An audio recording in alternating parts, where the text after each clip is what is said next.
Hey, what's up, everyone? Good afternoon. Welcome to another BRAP rant. On this beautiful Tuesday afternoon, let me turn down, gotta adjust my mic settings here. All right, cool. So, yeah, I just wanted to do a quick rant. Um, Hold on a sec here, guys. Just adjusting my levels here. All right. Yeah, I want to do a quick rant regarding, I like to make social commentary on things that are ongoing in the gaming community. Um, People ask me why I defend the media so much. And a lot of it has to do with, I think I explained in my last rant, I've interacted with a lot of these guys. If you don't know, if you haven't seen earlier episodes of Basement Radio Arcade, we've actually had guys on like Ryan McCaffrey, Greg Kasavin, who were game journalists, or Ryan McCaffrey still at IGN. Greg used to be the chief editor in chief at GameSpot, and has since then moved on to the gaming industry, where he worked for Supergiant Games. And so I've had interaction, was a GameSpot moderator, um, many years ago, up until the last console generation. I was a moderator there, and so had the ability to interact and talk to a lot of the game journalists that were working on stories, writing feature pieces, columns, reviews, and just talking to them about games, and getting an understanding of why they do what they do. And many of these folks, believe it or not, are passionate just like you, have a love for gaming just like you. It just so happens to be their job and what they do. Many of them express that it's not the easiest job in the world. It's not the sexiest job. There's a lot of pressure and criticism that goes hand in hand with it.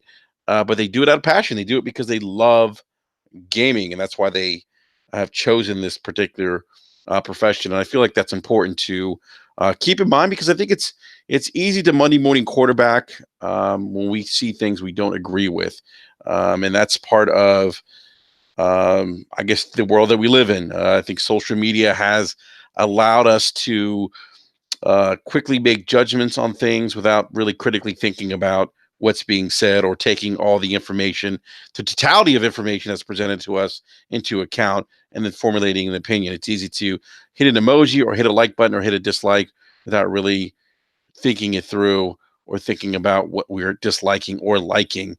There's actually some research that's being done on social media. It's really fascinating about social media and the impact that it's having on uh, more, I would say, the younger generation growing up, their ability to critically think versus the older generation. That's a whole nother topic, but there's research out there. If you Google it, you'll find it. Very fascinating stuff. But anyhow, um, I wanted to go on this rant because couple things. A big shout out to Graphic God. What's up, Jay? Double Barrel Gaming. What's up, man? He says I'm raging right now. What's up, the Almighty Spartan God? So got some people in the live chat. Thanks for watching, guys. Hit that like button. Yeah. So I look, okay, guys. I'm not the people have. I've had people DM me saying that I treat gaming journalists like gods. No, look, they're not infallible people. Anything that's ran by mankind, or has any kind of human interaction, is infallible. Humans themselves are infallible by nature. That's just the nature of the business. That's just how we were created. We are not perfect creatures. We are infallible. Um, D Almighty guess says after days gone, we're not listening to the media. Hey, you know what? But that's yeah, and it's funny. I had someone bring that up. And I'm not going to name any names. Someone said to me, "Well, gaming journalism is losing, the um, the idea of fun." And if you go back to, if you've been doing this for a long time, if you go back to the days of print media, I think it was GamePro that had a fun factor, which was great. Um, Yeah, but Double Barrel Gaming says you'll be happy to know, Enrique, if you're on Friday Breakfast with Boom. I have a great topic about the 5 best gaming websites to get information from. Yeah, no, I look forward to that because look, I don't always agree with all the with every gaming website. I typically don't go to Polygon because I don't find their writing or their stories to be of any interest to me. But I respect the work that they do because they put a lot of work into it. I may not agree with their opinions, like the Rage 2 review that Polygon did. There was a piece in the review that talked about cleft palates and I guess the reviewer felt that maybe that wasn't appropriate. He would have liked to see some kind of evolution in terms of character design from a cleft palate because of the social stigma of individuals who have cleft palates. Yeah, that's his opinion. I don't agree with that. I wouldn't have if I was doing the review. That's something that would have never crossed my mind. But I tell you what he did though, and this is what um, this is why I take things in, kind of with a grain of salt with regards to reviews. He did get me thinking about something, um, about that specific topic of cleft palates and how we view those things, abnormalities in people in society today, how we view people who have disabilities in society. And so that got me thinking about things and kind of just had me reflect personally about how I view people and how I perhaps treat people with disabilities and whatnot. But had I not read that, I would have never thought that. And so perhaps maybe that was his way of trying to um, maybe touch people with specific topic that you may have not thought of. But if it was me doing the review, I would have never brought it up because it would have never crossed my mind. But that's me and that's him. We look at things from a different lens. I respect his viewpoints and his opinions on that, but I'm not going to get upset over his opinions. I saw a lot of people tearing to this guy saying, "Oh, this is fucking ridiculous." Here's Polygon with another socio-political point injected into their reviews. Hey, that's fine. Polygon has every right to do that. We can agree to disagree, but we don't have to jump off the gravy train and get enraged and be intolerant of each other's opinions. And I feel like there's a lot of that going on. And that's why I provide the perspective that I do. It's interesting. I was talking to Lord Cognito of the Iron Lords podcast today, and he's like, "We need your voice." And I was like, "Why do you need my voice?" He's like, "Because it offers a different perspective." And I was like, "Yeah, that makes sense." And that's why I provide the opinions that I do. If you don't agree with them, that's fine. We agree to disagree. I'll go back to my good buddy in the chat, uh, um, Mr. Boomstick XL, Double Barrel Gaming. By the way, if you haven't checked out Double Barrel Gaming, do yourself a favor and look this man up on YouTube. Double Barrel Gaming. Um, Great content, man. The guy's the hardest worker in the business. um, but yeah, Boom and I don't always agree with things, but we respect each other's opinions, and I understand, and even if I may not agree with him, I try to keep an open mind because there may be something that he says that I may have not thought of before. That may open my eyes or have me realize that, gee, maybe I don't know everything, or maybe I never thought about this way, and maybe what Boom is saying makes sense.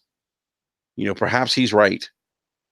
And so and I do that because I believe that me personally, in my own personal beliefs, that in order to grow as an individual, you have to challenge yourself and you have to challenge how you view things in society and what information is being given to you and who's giving you that information and why they're giving it to you. And if you believe there's motivations, what facts have they laid out for you to believe that there's motivations and or some kind of agenda.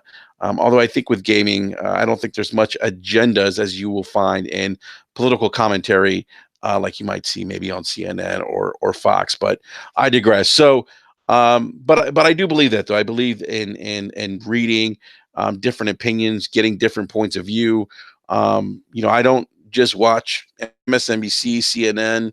I watch all the news channels because I want to know what everyone's saying. I want to get a different perspective because maybe I'm going to learn something. Maybe I'm going to get or hear something that was left out from how maybe MSNBC reported something versus Fox, whatever the case is.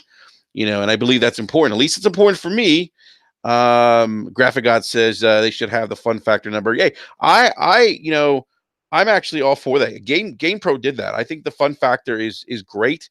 Jay says Crackdown 3 should have gotten the fun factor number, or it would have gotten a 12 out of 10. So here's the thing. So Jay thinks Crackdown 3 is a 12 out of 10 in the fun factor. I reviewed the game and I gave it I think it was a 6.5 out of 10, because I thought that while there was moments that the game was fun, it was super repetitive, and it just became, for me, it became tedious. Now, that's not to say that Jay's interpretation and how he felt playing that game is wrong. That's how Jay felt. Jay feels like it's a 12 out of 10. That's awesome. I'm not going to fault. I'm not going to fault Jay for thinking that Crackdown 3 is fun. But I don't agree with that. I thought it was not a fun game. There were moments of entertainment where it was fun, but for me, it just didn't do enough to keep that fun factor going. Again, difference of opinions. Neither one of us is wrong or right. But what I find fascinating is that when reviews come out, it's almost like we forget that game reviews are in part factual, but certain elements of games that you can't dispute. Games that have long loading times, games that have screen tearing, games that have pacing issues, games that have poor character development, games with that have inconsistent narration. Things like that. Things, technical performance, frame rate issues. Those are things that are facts that aren't. Jay said unsubbed. Thank you, Jay. I appreciate that, man. By the way, if you guys are looking for work, if you have a YouTube channel, if you're looking for YouTube banners, maybe help with streaming, content, hit up Graphic God, guys. Guy does great work. Seriously, Jay, you do fantastic work. And please, if you guys aren't following him on Twitter and you're looking for someone who does great work, please check out Graphic God, by the way, guys. I mean, big shout out to him. So even though he unsubbed, it's okay, Jay. Still got mad love for you.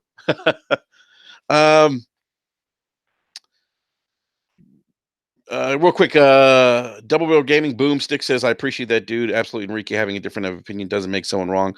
People don't seem to grasp it. Yeah, and it's interesting. I'm going to kind of address this to you, Boom, because you and I are, somewhat in the same age group and have been gaming for a long time. I mean, dude, like it's almost like it's not enough. It's not enough to just be a gamer and to love gaming.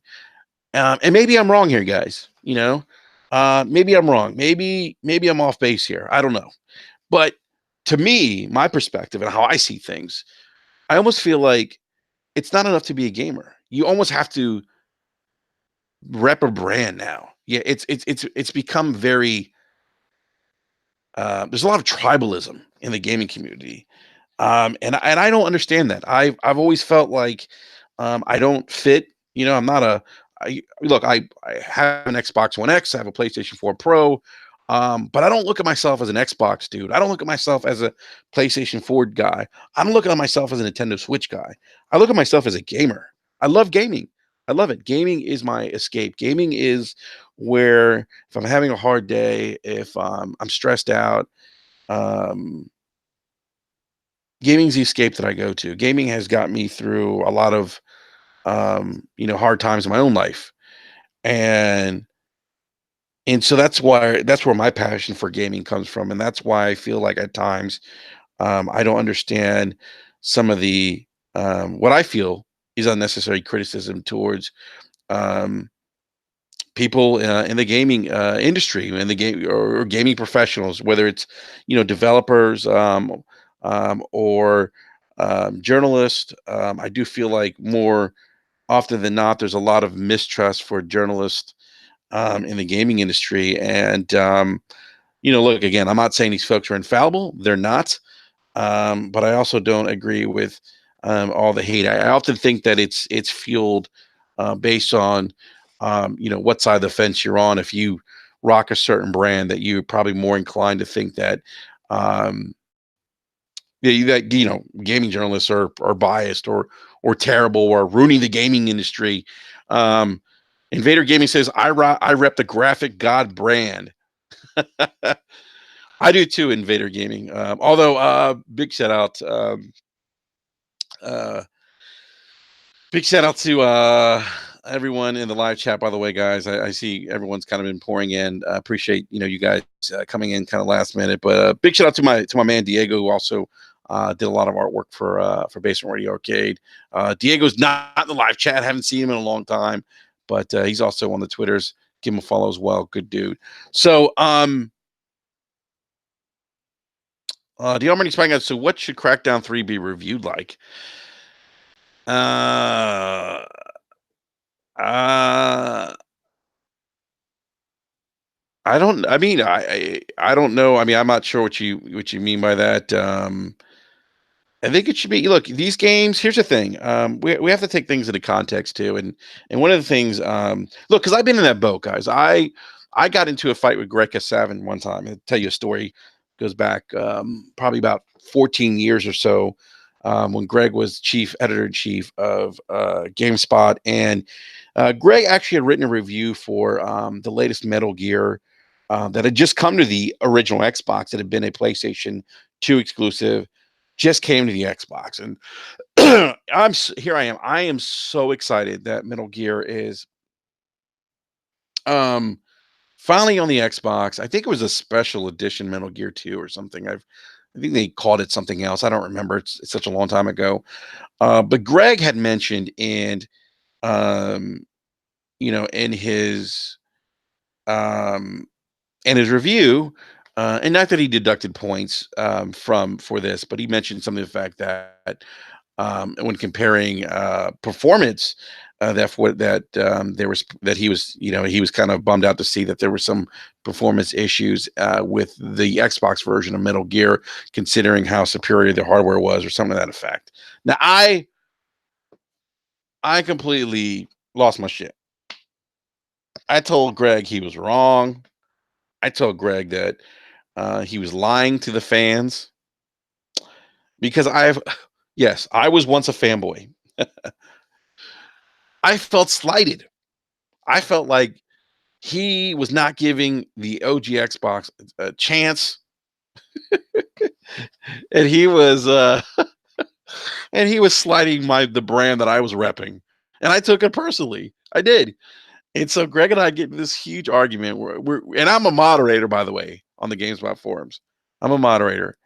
And Greg and I get into this huge, and I don't even know if Greg would remember. I didn't bring it up to him when I had him on the show last. I was kind of afraid to. I wanted to, but then I was like, no, I don't know. Like, he's at Super Giant Games now. I don't want to burn any bridges. Um, but I said to myself, Greg and I were just, and I was like, and Greg's like, no, this is based on facts. Like, there is performance issues there. I'm like, no, Greg, reviews are not based on facts. Reviews are based on opinions, and your opinion's wrong, and you're not giving it straight to people. What's up, DJ Singh?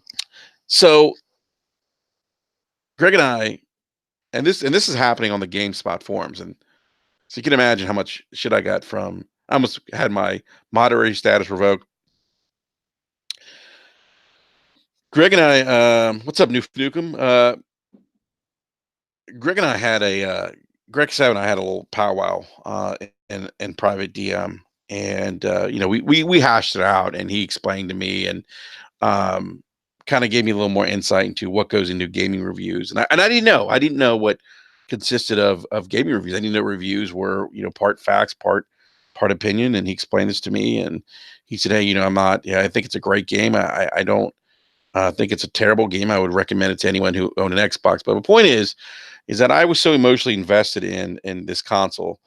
Um, and I felt slighted. I felt like Greg was being unfair to the Xbox at the time, that he was lying, that he was only in it to make Xbox look bad. And I truly believe this. I mean, I really did. Again, this is 14 years ago. I'm not that person anymore. I've evolved as a gamer.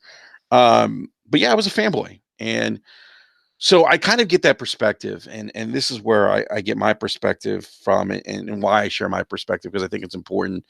Um, uh, you know what? You know why I give my perspective that I do when people, attack the media and whatnot. Again, it's not that I'm, um, you know, making excuses, because, like I said, they're not infallible. They do get things wrong. The whole GamerGate thing, we could talk about that till our faces turn purple and blue.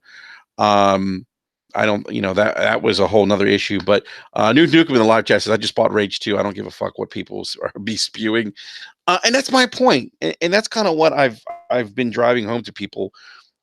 It's if you don't agree with the review, and I think GameSpot gave Rage 2 a 6 out of 10, and some people are like, "Oh my god, that's bullshit. I can't believe they gave it 6 out of 10." I'm like, you know what? That's their opinion. If you like the game, like Noof does, Noof is saying, "I just bought the game." He doesn't care what people spewing. Noof is having a blast. Uh, you know, but you got to remember, the one thing that, and something to kind of keep in mind, guys, with games that are going to be reviewed towards the end of, because look, we're towards the end of the console cycle. I can almost guarantee you that this game, OBJ to Don says, "When did 70s become a bad game?" OBJ to Don, that's true. 70s are not a bad game. But I think people are of the opinion that this game is not a 70, and they get upset, which I don't get. If you feel like the game is more than a 70, that's awesome. Celebrate that. But don't tear down the opinion of someone who feels like that game's a 70. That's just a difference of opinion. Neither one of you is wrong or right. Both of you guys are right. I would say neither one of you are wrong. Both of you are right. Um, but I will say this, and this is true. I think it's true of every console generation. As we get towards the end of the console generation, and this is not new, you'll find that games are probably under the microscope a little more, or judged a bit more harshly. And that's because there have been other games that have been released within that specific genre, subset of genre, um, that that these games are being benchmarked against. So, you know, if my understanding is, one of the downsides of Rage 2 is that, it's an open world game, but it doesn't really capitalize on some of the open world elements of an open world game, if that makes sense. And so, these are things that are, being benchmarked against other games within that genre, and that happens just like any other review of a consumer good. Those goods tend to be benchmarked against other goods that are similar in nature. So, the reviews tend to get, because you got to think about the amount of releases that have happened from 2013 up until now. We're 6 years into the console gen. The reviews are going to be a little bit more harsher, because there's more to benchmark these games against, and that's probably what happened with. I'd be willing to bet if Crackdown 3 released in the beginning of the generation, it may have gotten slightly better reviews, and I would probably make the same argument for Rage 2. Um, Someone brought up Mad Max. Some guy says Mad Max got a 69 on Metacritic, and I feel like that game is underrated. 69 again is not a bad. It's not a bad game. Um, I do want to go to something real quick, guys. Give me just a second, because as we're talking about review scores, and I don't know if you guys, anyone subscribes to the Game Informer magazine. I still do, but Game Informer actually gives a nice breakdown of uh, of reviews. And so let's go to 7, because someone brought up 7. 7, according to the scoring system, a 7 is an average game. The game's features may work, but are nothing that even casual players haven't seen before. A decent game from beginning to end. Let's go to a 6. A 6 is a game that has limited appeal, although there may be fans of games receiving the score for more rewards. Now, that is the 6 is actually the perfect, for me, the perfect explanation, or of how I felt about playing Crackdown 3. Um, it left me yearning for more of a rewarding game experience. And I like the first Crackdown. An 8 is considered very good, innovative, but perhaps not the right choice for everyone. The score indicates that there are many good things to be had, but arguably so. A 9 is considered superb, just shy of gaming nirvana.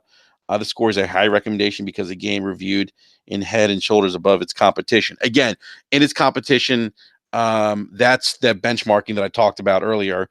10 is outstanding, a truly elite title that is nearly perfect in every way. The score is given out rarely and indicates a game that cannot be missed. And tens are those games that typically transcend or really appeal to a mass audience and a variety of different tastes. Maybe people aren't a fan of first person shooters, but a game like Halo comes along and all of a sudden people are playing Halo.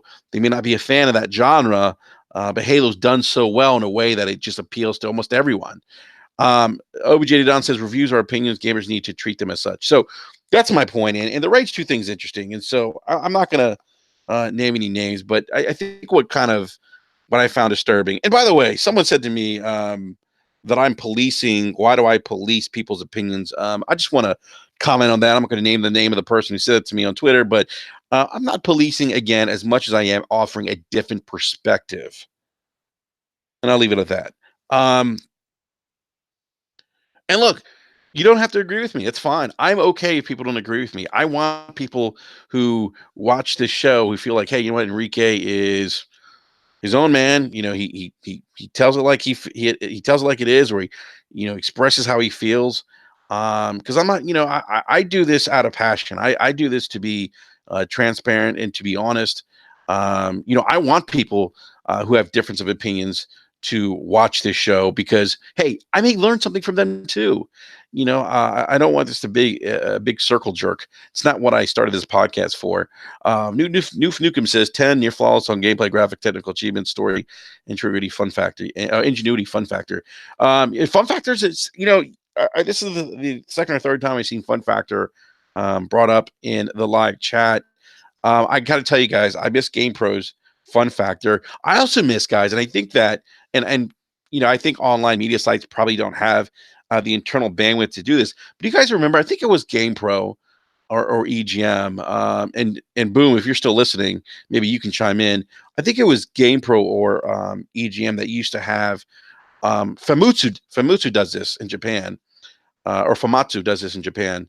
Famitsu is if you guys don't know, is a Japanese gaming publication that's very famous, that is notorious for really heavily scrutinizing games. If Famitsu gives a game a good review, chances are it is a good game. Um, but EGM or GamePro, one of them used to have like 3 different reviewers review a game, and so it was interesting because you got to see at times the different perspectives that these individuals had in playing these games. And now, can you imagine these reviewers? They were discussing the reviews and how all 3 of the reviews differed, and then they all took each other to task and got angry.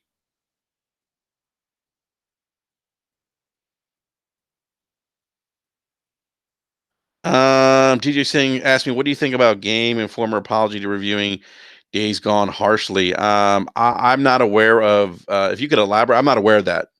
I know that on the podcast that the question was raised to them whether or not they feel the media has been overly harsh on Days Gone, and that was a fan's question to the podcast. Now, I'm not sure if they. I don't know the full context of the conversation and what they said. If you could provide that, I would appreciate it.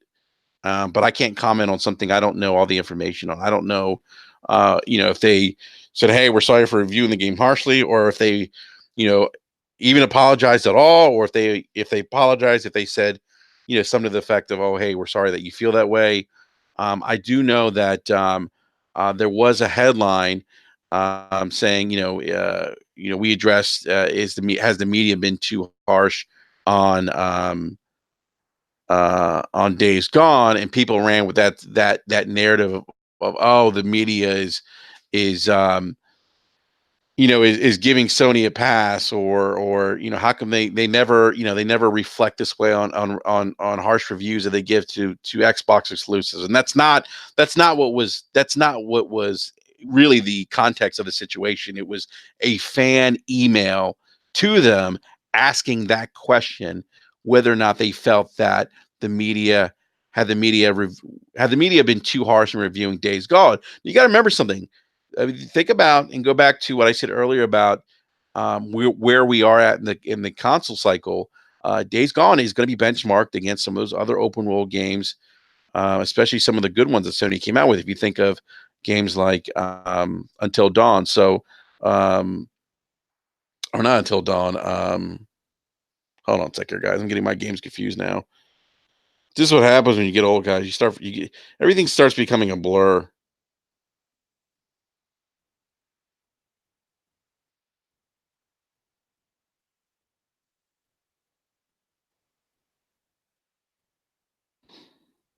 Um,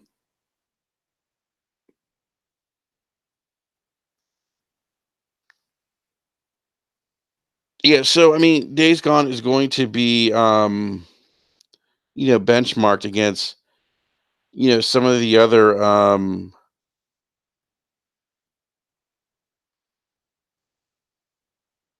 hold on a second here, guys. Damn it, why can't I remember this game? Yeah, it's not Until Dawn. What's the game with Alloy? Well, I don't know why I can't remember this game.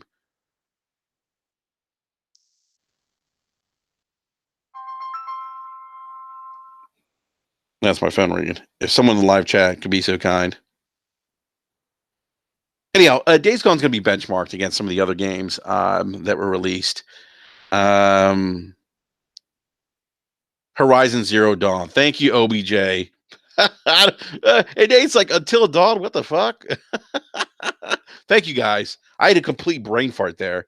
Um, yeah, I mean, so it's going to be benchmarked against those kind of games. Now, Noof Nukem said Days Gone was a solid game but flawed. I think that's kind of the general consensus um, amongst gamers, at least people that I've talked to, and some of the reviews. What's up, Texas Lean? Um, hey, what's up, Dreadpool?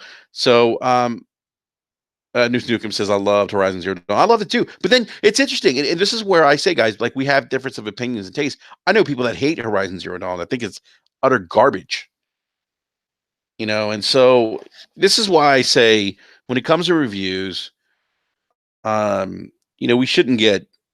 I feel like it's okay to say, I don't agree with Ryan McCaffrey's review of Gears of War, but I just don't understand the need to tear down a review and just all the vitriol and all the, you know, um, saying, hey, you know what, don't take the word of these guys. I'm having fun with this game. You should play it. I think you should let someone decide that on their own. I think that if someone's, you could, I don't think there's anything wrong saying, hey, I'm enjoying this game. But to say that those, reviewers are liars, I'm having fun with them, go out and buy it. Um, I don't think that's, I almost think that, and I always said this, I always think that that's a slippery slope because someone may not actually not like your recommendation and may actually benefit from reading that review and may save him $60. I mean, I think so. I think that if someone asked you, or if you say, hey, you know what, I'm enjoying this game, I don't agree with the reviews. If you're interested, feel free to contact me, whatever the case is. But I just don't think that, Duke Nukem brings up a great point. Game Pass is amazing for hesitant gamers. Yes, totally, totally. That's why I love Game Pass. It's one of those things where you could try it before you buy it. That's what I'm all about. It's like dating before you get married. Um,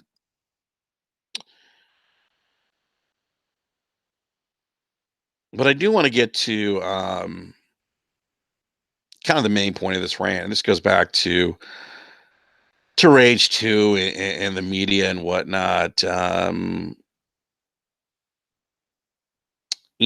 don't think that look, guys, I don't think the media is the devil or the enemy, and I wish that we wouldn't And it's not just I don't see this attitude against just the media. I see it against levied against other gamers, where if it's like you don't share the same opinion, then they're automatically the enemy. I don't think that. I had somebody tell me on Twitter that that the mainstream gaming media is hurting the gaming industry, and I totally disagree with that sentiment, because look at how much the gaming industry has grown this console generation. Look at how well Sony and Nintendo are doing. I mean, even look, Microsoft has struggled this console gen, but they found their footing. They're doing well. They're profitable. I mean, so you can't argue against profitability. They're not losing money. So they've all been successful in their own ways, and so um, Noof Nukem brings up a great point. A lot of media fighting for views, and this goes back to clickbait. I mean, look, guys, clickbait isn't anything new. This is goes back to the days of gaming, electronic gaming monthly. This goes back to Gamer Pro, when magazines used to shit. I almost said shit. When magazines used to sit on the shelves, the magazine stands, and they would be fighting for your attention. Well, how are they going to get your attention? They're going to get your attention by putting catchy catchphrases or titles on their magazine covers. This isn't anything new. People, don't take this personal. It's not a personal thing against you. If you feel like they're being too harsh on PlayStation, if you feel too harsh on Xbox, it doesn't have anything to do with you personally. And I heard people say, "Oh, well, it's like someone insulting my local sports team." I don't buy that notion either, because a sports team is something that um, that's more of reflective of your town. But anyhow, that's a whole nother conversation. Great chat, great conversation on the live chat. Uh, Deadpool seems to be, if it's for the opposite team, it sucks. That's what I'm saying. Um, clickbait is, look, it's not new, and at the end of the day, these guys are fighting for attention. The media coverage has changed since the advent of the internet. We live in a 24/7 24-hour 7 days a week news cycle, or 24/7 news cycle. And so a lot of these media sites have to, and this is why you see a lot of um,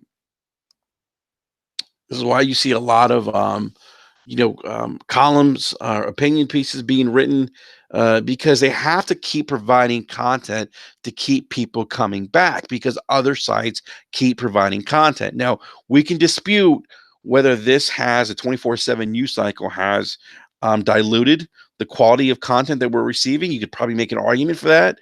That's probably better for another podcast. But got to understand, guys, that a lot of this is pressure. A lot of this is the competitive nature of the industry, and because they need to put out stories and put out content so that people keep coming back to their websites. If they don't do this, they're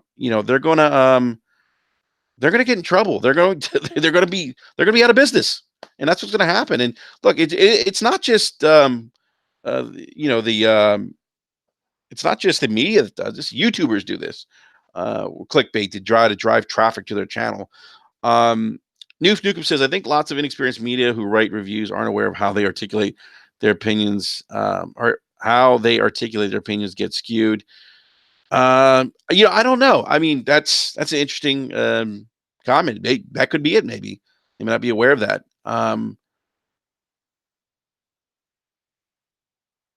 Nate says, yeah, a lot of these new writers on these sites are on a whole different wavelength. And Nate, that's an interesting point. I hear that a lot, and it could be that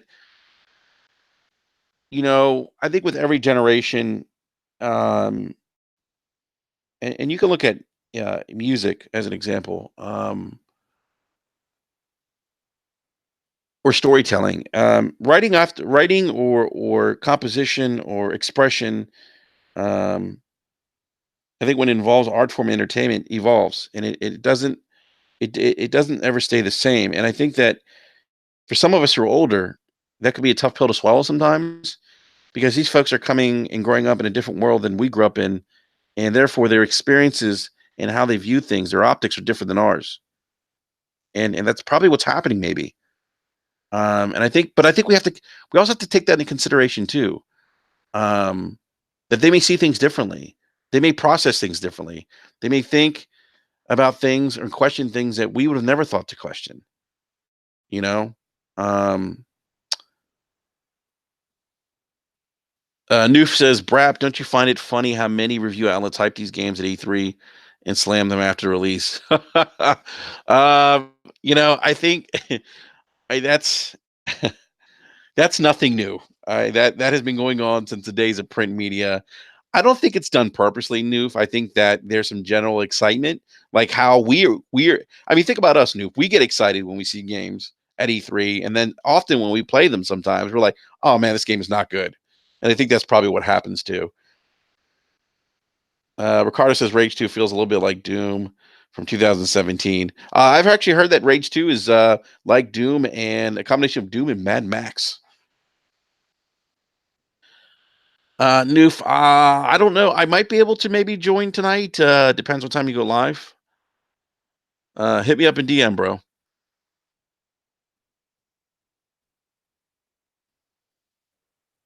OJ Don says some shorty was wondering why there wasn't black freakers in Days Gone when it explains it in the story, fam. Yeah, and see, those are it's funny. The whole Days Gone thing with the zombies and the lack of um uh the whole you know I guess lack of zombie diversity. I found that to be interesting. I didn't agree with the article and in the points. But again, I didn't slam it. I mean, that's their opinion. I thought it was odd. But I'm not that person. So, I just I didn't agree with it. I thought it was odd.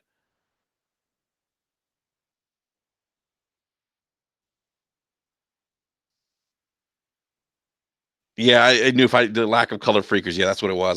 Again, I just, it's not that's not something I would think of playing a video game. It would never cross my mind. But maybe, and I don't know who wrote this. I mean, I think perhaps maybe it has something to do with generational differences where um, you know, oh, Chief Tome. Chief Tome says, Enrique, you need Mike on the panel, make it spicy. No. He's always welcome on the panel. I wanted to do a brag. You know what? I'm going to invite him on. Not right now, but we're going to get him on the show, Chief. Um, Noof Nukem says SJW is out in full force all the time. Yeah, I mean, I don't know, man. Maybe I never got into the whole SJWS thing. Like that's a whole nother thing that I just never really embraced that idea. I think I do think there's probably people that um that are maybe hypersensitive to things. I don't know, man. That's not something I give him much thought to be frank. But I've heard that Noof that people do feel that same way that you do. That SJWs are out there in full force all the time. So not one freaker in a wheelchair. Oh my God, Ryan. Jeez. Anyhow, um, back to Rage 2. So I was kind of surprised. I was kind of no shade. He's a good dude, Chief. He's not. You know what he Oh, and guys, I'm going to say this, I'm not saying this to offend anyone. I've often found that people's political ideologies you can tell by some of the things they write as relates to gaming and gaming media. And he's super conservative. That's fine. Not a knock if you're conservative. Yeah, I don't think he's a bad guy. I don't think he's malicious, Chief. I think he's a good dude. We just have very, very different opinions on things. But you know what? I don't agree with his opinions, but that doesn't make him. I don't see him or view him as the enemy. He's going to provide me with a different perspective, and I'm going to provide him with a different perspective. And at the end of the day, you know what? We'll have a beer and smoke cigars and talk about video games. I mean, that's kind of how I look at it. So, um, yeah, that's interesting, Noof. Yeah, you mentioned Gears 5 getting slammed for giving Kate his lead. I never understood that. I'm okay with female protagonists, but yeah, folks that don't agree with that. Um, So Chief, tell me, you know what I'm referring to. There was a tweet. I'm not going to name the person because, again, I don't have any look. I don't have any personal beef with anybody on Twitter. I just want to put that out there. If I don't agree with someone, it's not because I don't like them. It's just I don't. I just disagree with them. And I want to drive home that point. I think it's important that we know it's okay. We can all have disagreements, but we don't have to hate each other or dislike each other, or view each other as enemies because we don't have the same opinions. We're all gamers. That's the underlying passion and commonality that we all share. Um, and Nate says, I feel like us actual black gamers out there, that's the last thing we were thinking about. The media is trying to speak for us. And I'm like, nah, fam, stay in your lane. OBJ Don says, OBJ Don agrees with you. It's an interesting perspective, Nate. So a review came out, Rage 2, and this person took a snapshot of a couple things that were said. Really a paragraph out of the entire body um, of the actual review, and it said Rage 2 immediately throws us into the heart of the action, maybe too much action, maybe too soon. And this person response to that was, this is what gaming has come to. Too much action too quickly. Are you serious? Legit, are you serious? These are the people who are supposed to be gaming media, and they write this garbage. Now, and then this person says, "Nah, apparently, if it doesn't hold your hand for 11 hours and is cinematic is too 11 hours and cinematic is too much." Now, this is a review's opinion. I don't necessarily agree that there's any reason to um elicit this kind of emotion, to question um whether or not this person's opinion should be taken serious, or they should be taken serious as a professional, and that they're garbage. I don't agree with that. I think that, and the issue that I have with this is that it only takes a snapshot, a small snapshot of the entire review. And by the way, this same review gave Rage 2 an 8 out of 10. So there's that. Um, but this is what I'm talking about. This immediate, like, oh my god, two sentences and they're saying this. I mean, guys, uh pacing in video games can actually deter or enhance the experience depending on how it's implemented. And the problem I have with this tweet is that idea of pacing never came to this person's mind. It was this instant reaction of, and probably because this person may have um a general bias towards gaming media.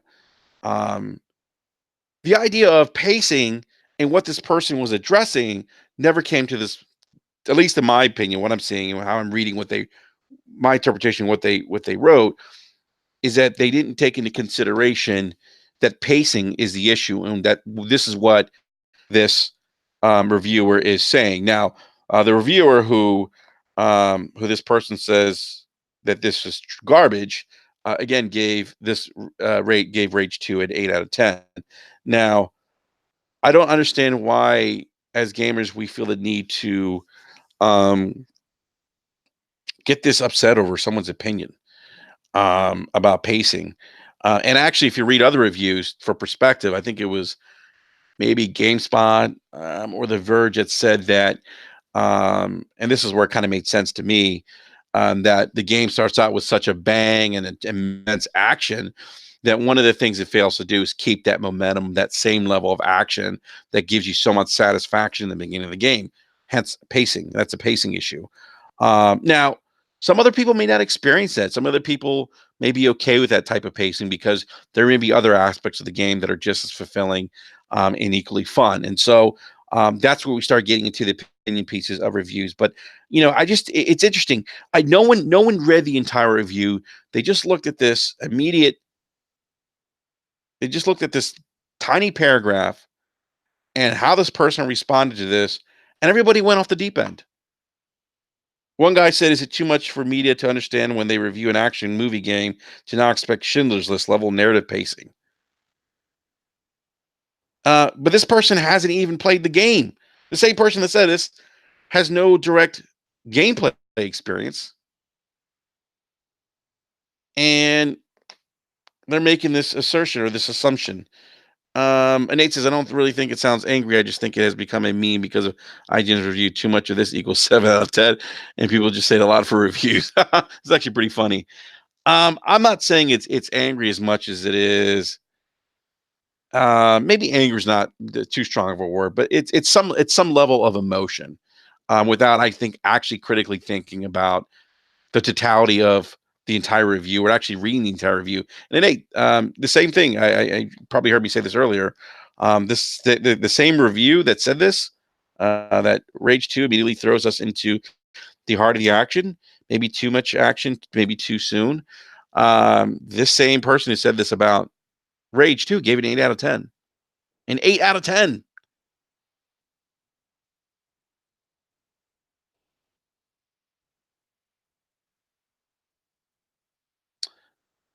And so this is the type of thing, and this is where I offer my a different perspective on things. I don't think that it's necessarily um I don't think it's I don't think it's productive per se to take small snapshots of information and draw some kind of conclusion without knowing all the facts or knowing everything, or maybe without even having played, in this instance, having played the game, where you could actually draw from personal experience and say, hey, you know what, I don't agree with that. This idea of, you know, calling each other's opinions garbage and trash, it's so counterproductive. I find it to be disingenuous at times. Um, and I don't think that it's the media trying to take digs at a game. One of the things that I saw recently was Jason Schreier's. And by the way, whether you agree with Jason Schreier or not, the guy does great investigative journalism. I mean, he's probably it when it comes to investigative journalism. Although there is a gentleman at Variety. Variety's gaming, I think, division is being done away with after E3. But there was a great piece in Variety about the ESA and the head of the ESA and his firing and how he treated and mistreated internal employees at ESA, and how Phil Spencer was there to kind of talk to the staff and get an idea of what was going on internally, because there were some internal rumblings that the ESA was going through a lot of internal dysfunction. It's a fascinating article, and a lot of this information was given by current and former employees uh, at the um, uh, at the ESA, and they're the ones that put on E3. Um, Anyhow, but Jason Schreier is actually, I think, one of the better investigative journalism. And I was having a conversation with someone, and they were like, "Oh, Jason is, dogpiling on this game," and I'm thinking to myself, well, and this person loves Anthem, thinks it's a great game, um, and I feel like, okay, let's not let our personal bias. I often think that um, reviews or certain news stories, if they don't agree with our own personal opinions and bias, for whatever reason, in the gaming community, people react to it in a way that's fascinating to me. It's almost like, if you don't agree with the game that I like and you are critical about something that I like, then fuck you. You're trash. Your opinion's trash. And I don't understand that. I'll never understand that perspective. I'm not one that thinks like that. I don't think that I would say to that person, I don't agree with your opinion, but I'm not going to sit there and totally trash that person and look to tear them down. And I just wouldn't do that. And I think that, I see people saying, oh, Jason banned me for being critical. I think Jason, like Ryan, and I've talked to some of these guys, they get tired. They get tired of a lot of the harassment they get. They often feel like when they do put together, because I think Ryan McCaffrey put out a tweet, hey, you guys put out or asked for a lot of uh, real journalistic or newsworthy pieces, or what you would consider journalism. And when we do it, you don't pay attention. And he mentioned that he had a great interview. I forget, with maybe it was someone from Sony. That was it was really just a fascinating, just in-depth interview, and no one cared about it. And Ryan's like, "Why am I doing this? You guys asked for, more professionalism. You guys ask for, like real journalistic types of news stories, and when we do it, you don't pay attention. And he's got a point there. He's got a point there. Ryan List says, I don't know, man. Sure, there's a lot of valid points perspective brought up from professional reviews, but the pressure of a deadline as well as not having to pay for games must affect reviews. You know what? I'm sure the pressure of meeting a deadline might have an impact. The problem is we don't know for sure. I haven't heard that from any. Well, I shouldn't say that. I've had some people tell me that, the pressure can, um, and sometimes, they're overwhelmed. Um, and Nate says this is one of those areas where the internet is pro level at it. Even the media has done it. Let's pick these 12 comments from this video and call the entire gaming community toxic. Um, I think it's more than that. I think it's the constant harassment on Twitter. Look, I don't agree with Jason Schreier all the time. I don't agree with how he handled um, you know, his YouTube podcast with Yang Ye. I thought that he was unfair to Yang Ye at times, calling him a YouTube provocateur. I don't agree with that.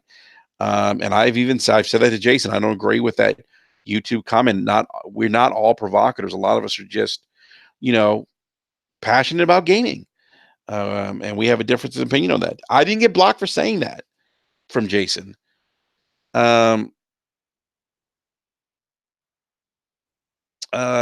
D Almighty Spartan guy says what real journalism, your personal opinion that's not needed.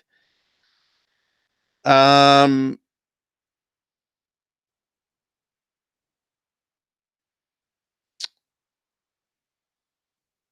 Here's the thing. And this is I think where the misconception comes in play. There's five different types of journalism. Um there's news, there's reviews, um there's features, there's columns, and there's investigative reporting. Those are the five steps of journalism. And you'll find that some people will do multiple, verticals of journalism, or pick one specific vertical that they want to focus on. So I don't agree with that. That personal opinion is not needed, because that's actually a part of journalism, um, and that's actually one of the five subsets of journalism. Um, And Nate says, I mean, that is so. Nate. By the way, man, I appreciate your comments here. Everyone's comments, by the way. I appreciate everyone's comments in the live chat. I'm trying to keep up with everyone's comments in the chat section here. Um, let's see here.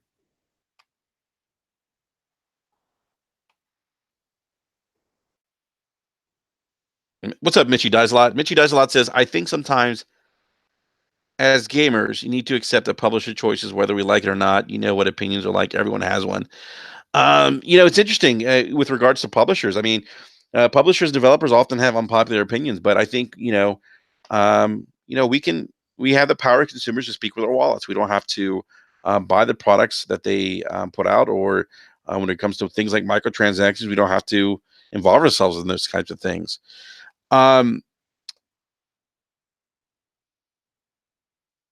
All right, OBJ to Don, thanks for stopping by, man. Good seeing you.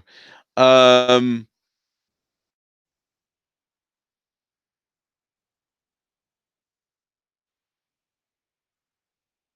yeah, Nate, I don't have an issue with people, being critical of people's opinions. What I don't like is when someone's being a dick about it, when you're not providing any constructive criticism other than saying, "Oh, your opinion's trash, your opinion's shit, you're garbage."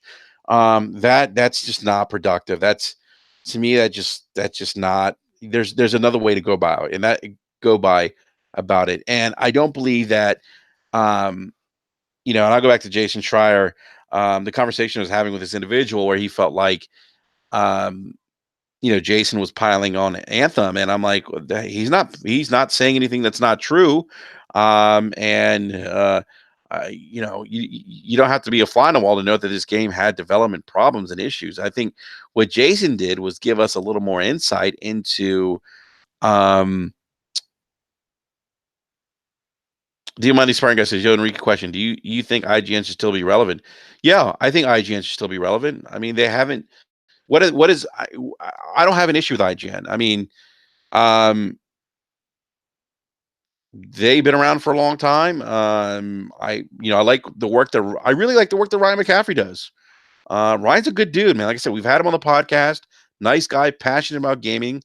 I think people on the Xbox community get mad at Ryan because they want him to be this champion of Xbox and not be critical of Xbox. I don't want somebody who's going to be a cheerleader for consumer product.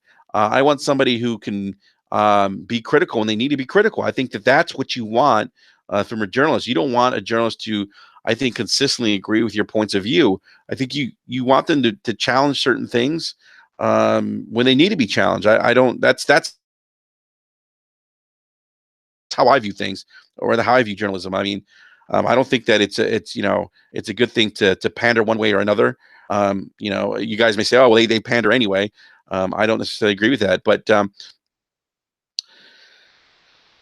mean, I think I go back to that the conversation with Jason Schreier's article, and with regards to you know that person thinking that Jason did some kind of that Jason dogpile, and I just don't agree with that, because think about this: if Jason wrote an article based on information that was provided to him by the same people that actually made the game at BioWare, he was given this information, and part of Jason's article was to also make aware of some of the harsh conditions that the developers work under, and he mentioned that. And this is the first time Jason has brought up um, some of the harsh realities and stress of a developer working in the gaming industry. If you remember what he wrote about Rockstar and the infamous Rockstar crunch, um, and Jason's kind of been an advocate for better working conditions for developers.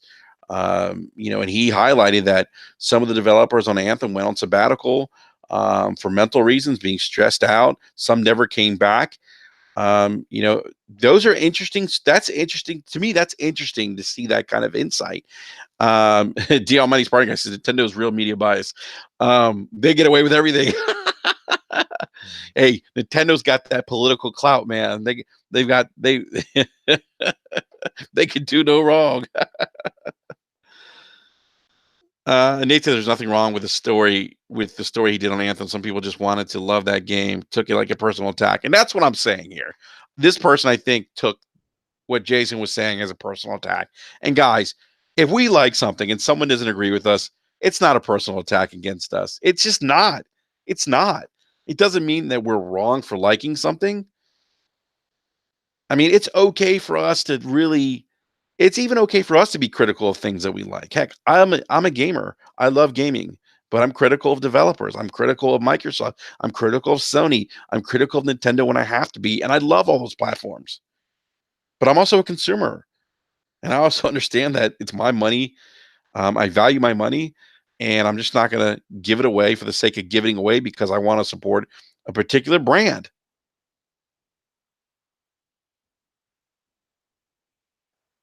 Um, Mitch Shazla says, when has Xbox ever gotten an apology for an ill review game that turned out not being that bad? I don't know if any platform has ever had that done.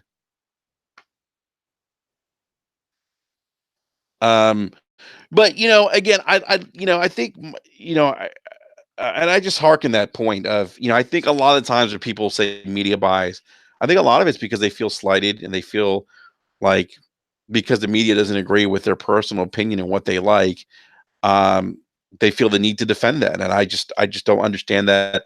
I'll never wrap my mind around that. I will never agree with that, because I think it's okay to be critical of the things that we do enjoy and do love. You have to be, considering the financial investment that you make in these games. I mean, this isn't a cheap hobby by any stretch of the imagination. If you're someone like me and you've bought the PlayStation 4, then you got the Pro, then you got the OG Xbox One, then you got the Xbox One X, and you got the 4K TV to complement the Xbox One X and PS4 Pro, you are well over $2,000. Think about that. Let that marinate for a sec.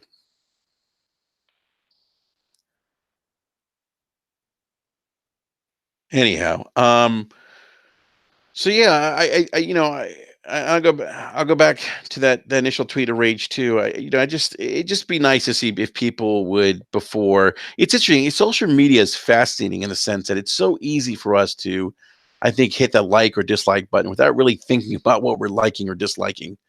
I think that when we see 5, 10 people all agree on something, that we come to the conclusion, oh, that must be true, without really getting down to the nitty gritty and finding out why this person has this type of feeling about something. The information source or sources of information can I go to get a different perspective before rushing to an opinion? Social media is like that instant gratification button. You can hit an emoji to express yourself. You can hit like, dislike. That is completely different from how we grew up. You didn't have the luxury of doing those things. You didn't have the luxury of being anonymous, and I think that's the other issue. People could say things without any consequences, and that's really unfortunate. Nate says, I can't really think of any time they actually needed an apology. Yeah, and Ryan Landis, and this has been my point about media bias. Last generation, Ryan Landis, you're right. You said that Ryan Landis in live chat said last gen. I heard so many PlayStation 3 fans screaming media bias. Of course they did, because Sony had put out an inferior product to Microsoft. And again, guys, just because you don't have the best product and maybe it's inferior in some kind of way, as long as you like that product and you're happy with it, that's all that matters. You don't need validation from media sites to validate how you feel.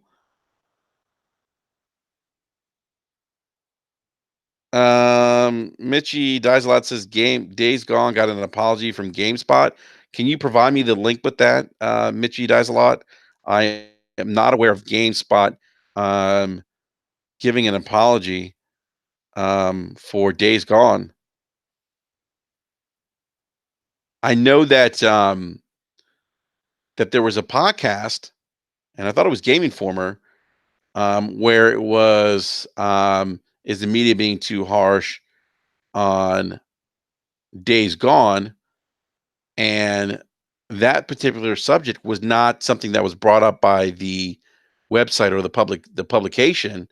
It was actually brought up in a fan email to the podcast asking that specific question.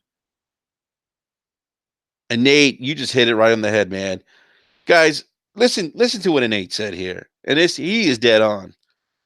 He said the media never stopped my shine. Facts.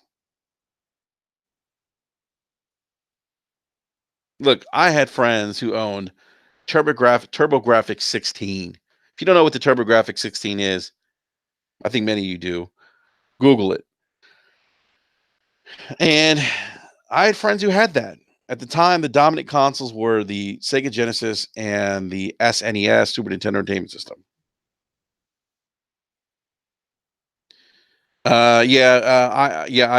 Ryan, you're right. IGN did apologize to Xbox for some kind of tweet. Um, it was a joke or something, and people got upset, and they did apologize. I think it was Ryan McCaffrey that apologized because people got so upset. Um,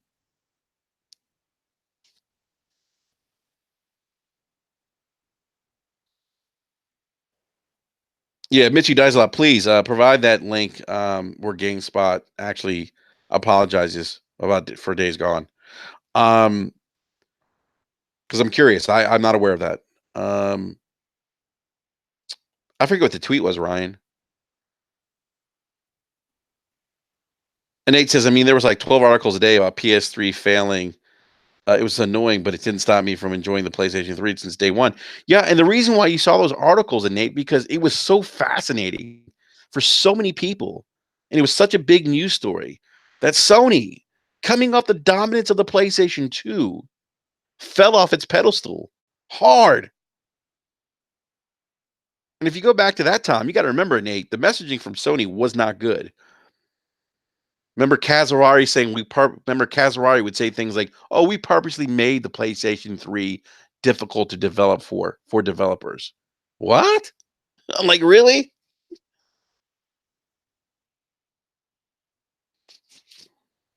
And that's my point. I really do believe, guys, that a lot of people just get angry when their personal feelings and their product of choice isn't validated or championed. That's not the media's job. I keep telling people this. The media's job isn't to make you feel better about your game purchase. The media's job um isn't the media's job isn't you know, their job isn't to make you feel good about a game you just bought. Their media is their job isn't to validate your own experiences with a video game. If you like Crackdown 3, cool. I thought the game was garbage. It doesn't mean that you're wrong or I'm wrong. We just have a different of opinion. And Nate, you hit the nail right in the head. And I think this is a symptomatic problem of social media. And Nate says, well, Facebook generation has had people seeking public validation for a long time and is just spilling over everywhere. And it's interesting, Nate, you bring that up because I have one of my best friends I grew up with. We actually, it's funny, he got married much younger than I did in his early 20s, and he's got a daughter in college now. And I didn't see him for quite some years because I didn't get married until my mid 30s, and he you know different places in our lives, but we recently reconnected. I moved in the same neighborhood that he lives in. We live on the same street now, which is awesome. And he says this. He says that he sees it with his daughter. This need to be validated on Facebook. And you're right. We're in that generation. But what's shocking though, Nate, is that I see that validation spilling over not just to the millennials or whatever the next generation is called, but I see it with people that are close in our age. And it's amazing needs that there's this need to be validated on social media. And it's like when you're not validated on social media by the gaming media, there's this immediate need to outlash, to say, hey, fuck you, you're garbage and you're wrong. This game is awesome. What are you talking about? Here's the media again. They don't know what they're doing. They have agendas. But no one ever stops to say, if the media has agenda, if the media wants to kill a game, how do they benefit from it? At the end of the day, how does that person, that journalist benefit? They don't. They're not benefiting financially.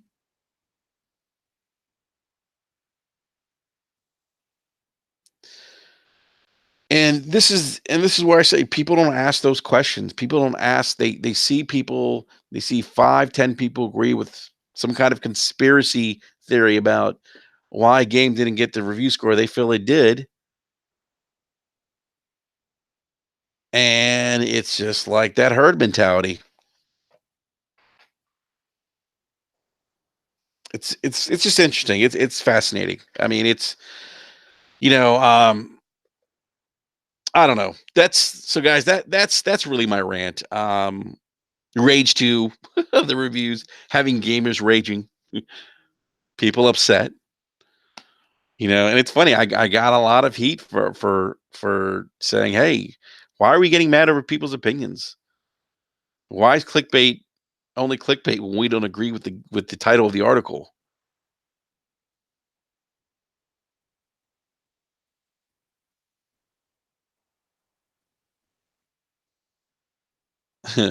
Ryan Landis says, "If you want to see someone's opinion really go batshit crazy, give them a blue check and watch the logic wash away."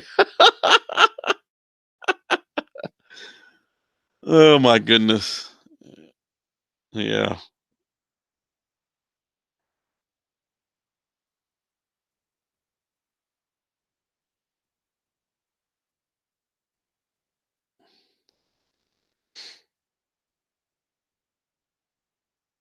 All right, guys. That's all I have, man. I look. I want to say, guys, I really enjoyed everyone in the live chat. Big shout out to everyone who popped in. I mean, look, guys. Um, and I really want to drive this point home. If you guys don't agree with me, that's fine, but please don't not watch, um, the channel or the podcast because you may not agree with me all the time, or maybe some of the time. Because at the end of the day, this is all about sharing. We're all gamers. We're all gamers. That's the underlying common thing that we have. Let's not forget that. Let's not forget that, it's not about what brand we rep. It's about that we're gamers.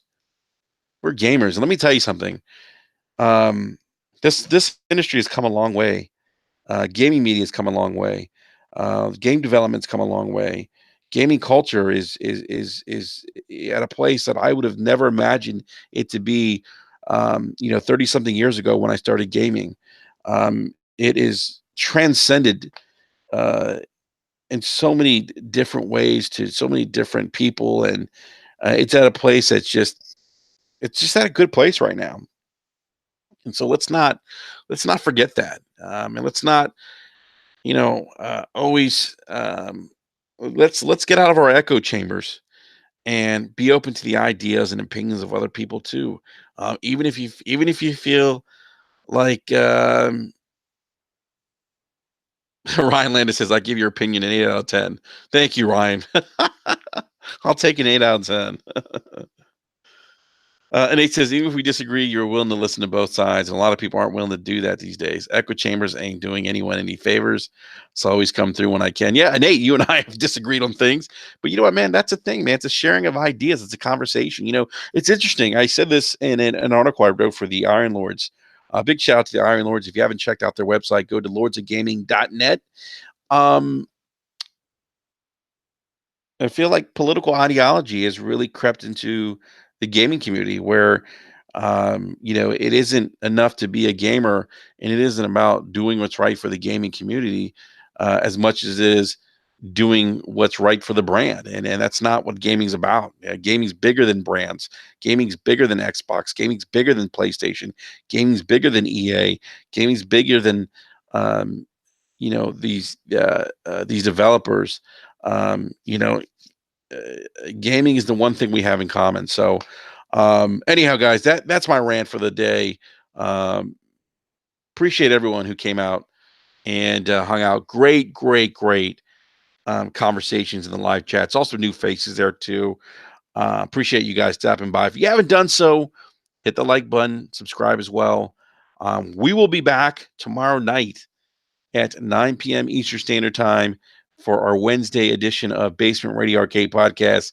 Be sure to check in. The guys will be back next tomorrow. We're having Forte. Forte is going to be back. He's been working the last 2 weeks. Slimmo will be back. I think B Money might be back as well. But please join us, hang out. We have a lot of great topics lined up for you guys tomorrow at 9 p.m. Eastern Standard Time. Everyone, hey, enjoy the rest of the day. If you picked up Rage 2, enjoy it. Let me know what you guys think of Rage 2. I'd be interested to know how you guys what you guys think of the game so far. So other than that, I'm out. Guys, hit that like button and subscribe if you want. If you haven't, hit that bell notification button so you know when we go live or when new content gets uploaded. Other than that, I will catch you guys tomorrow, 9 p.m. Eastern Standard Time. Peace.